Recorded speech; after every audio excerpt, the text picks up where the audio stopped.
আমার প্রিয় আইনজীবী ভাই ও বোনেরা, আসসালামু আলাইকুম। আমি মোহাম্মদ আজাহারুল্লাহ ভূঁইয়া। আসন্ন সুপ্রিম কোর্ট বার নির্বাচনে আমি সম্পাদক পদে প্রার্থী। আমার ব্যালট নাম্বার 4।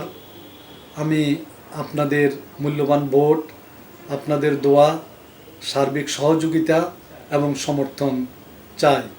দয়া করে আপনারা যদি আমাকে ভোট দেন, আমি ইনশাআল্লাহ সুপ্রিম কোর্ট আইনজীবী সমিতির সদস্যদের মর্যাদা রক্ষার জন্যে, এখানকার উন্নয়নের জন্যে এবং অগ্রগতির জন্যে আমার পরিকল্পনা আছে এবং সেই সব কাজ করার আমি বিশ্বাস করি যে আমার সক্ষমতা রয়েছে।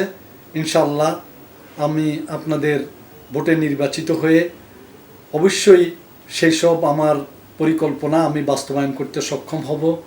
আপনাদেরকে অশেষ ধন্যবাদ। আরেকবার আপনাদের ভোট, আপনাদের দোয়া এবং সার্বিক সমর্থন কামনা করছি। আসসালামু আলাইকুম ওয়া রাহমাতুল্লাহি ওয়া বারাকাতুহু।